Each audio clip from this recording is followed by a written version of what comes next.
So what we're going to do to start with this project, we're going to start creating a letterhead. Okay, and before we do that, we're going to change the margin settings. So Word is preset to use standard 8.5 by 11 inch paper, just like you would put into your printer, with 1 inch top, bottom, left, and right margins. So the only difference is we're not going to be using default margins while working on this document. We're going to be using modified left and right margins, but we're going to keep the same 1 inch top, 1 inch bottom. That's so we can fit more page from right to left, or left to right. So what we're going to do is we're going to go to the Layout tab on the ribbon, and you're going to see that we have 3 groups here. We're going to go to the Margins command, where we're going to adjust margins by setting the margin sizes for the entire document. So we're going to go ahead and click this, and we're going to change it from normal, which is the default, to moderate. So instead of having the 1 inch left, 1 inch right, we're going to have the 0.75 inch, 0.75 inch left and right. So we're going to have some more text here. So we're going to go ahead and create a letterhead. A letterhead is the section of a letter that identifies an organization or individual. Usually it's at the top of the letter. You can design and print a letterhead yourself, or sometimes businesses will pay an outside firm to go ahead and create one for them. If you ever decide to receive a letter from Countryside High School or any other high school or college, often there's going to be a letterhead at the top. It's going to say the principal's name, the assistant principal's name, the contact information. So usually when you're designing a letterhead, make sure you consider its contents, placement, and appearance. You can even create a creative letterhead with some pictures. But usually the contents of a letterhead are the complete legal name of the individual, group, or company, with a complete mailing address, so that would be your street address, which would have your room, your suite number, post office box, along with your city, state, and postal code. Your phone numbers or fax number, if applicable, your email address, your website address if applicable, and usually with some sort of logo. Like I said, if a high school decides to send a letterhead out, that's going to have their logo on top. Many letterheads center their elements across the top of the page, where others will have most of their elements in the left or right margins. You also want to make sure you use fonts that are easy to read and make this font size larger, so that way when you present your letterhead, it kind of pops out as a reader.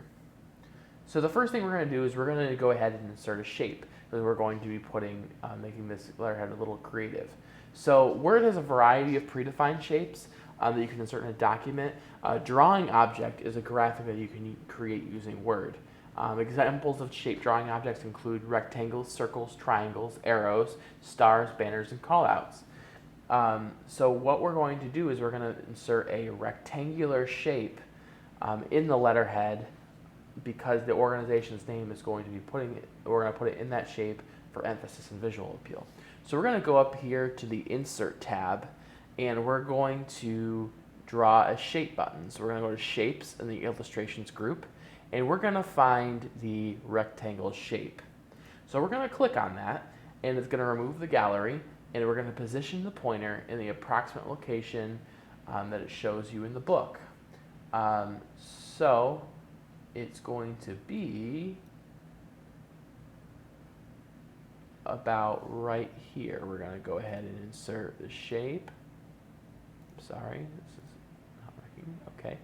We're going to make the shape about this big. So what I did was I held down the left mouse button and I dragged to create a rectangle, and then I'm going to let go. Okay. The size that they gave us is going to be 0.53 with a width of 5.7. If you look, I got the height right spot on, 0.53, but we want to go ahead and change the width to 5.7 inches. So to start out, you're going to go ahead and just, kind of eye it, but then you're going to want to give you precise measurements. You go ahead and type that in there. So one of the things that you'll see on here are you've got on the sides here, the little circles, they're called sizing handles.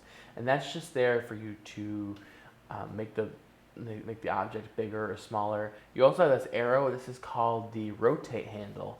When you drag it, this is the white circle. You're going to drag it, and it will rotate like this. So you might have to do that in a project. We're not going to do that, obviously, but that's just what that is. You're going to be working with something called floating and inline objects. When you insert an object into a document, the word inserted is either inline or floating. An inline is an object that's part of the paragraph. So you can change it by going left aligned, center aligned, right aligned. This right now is a floating object because I can move it wherever I want. Now, if I inserted a picture, and you probably did this with your flyers, you'll notice that it's right where the insertion point is. You can't really move it. So chances are we pretty much have to move, make it a floating object. So a floating object is an object that can be positioned at a specific location in a document or as a layer over below text. You have more flexibility with floating objects because you can move them wherever you need to move them. So we're going to change the object's position. So with this still selected, we are going to go to the Format tab, and we're going to find Position. So we're going to click on this, and it allows us to add text wrapping. Different types of text wrapping will change it from an inline to a floating. But of course, this is already a floating, so we don't have to really worry about text wrapping for this. But we're going to do it anyway. So what we're going to do is the book just told me to click Position and then do top center with square text wrapping.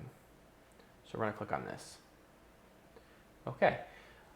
With the shape still selected, we're going to go back and click the Layout Options button to the side, which is this right here.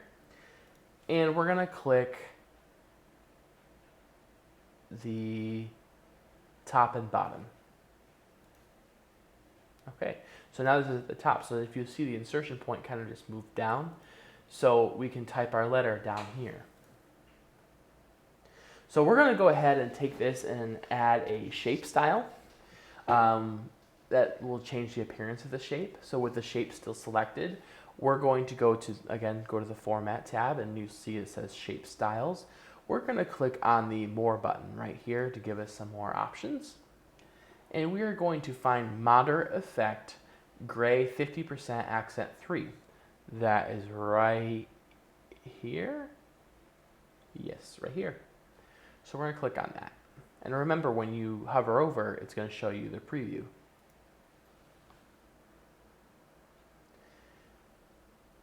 So now what we're going to do is we are going to add text to a shape. So we're going to right click the shape, and we're going to press Add Text. So what we're doing is we're adding text within that shape. So it told us we're going to type in here Village of Apple Park. It says in the textbook, if requested by your instructor, enter your name instead of the name shown. You are not going to do that, so you can just go ahead and click out.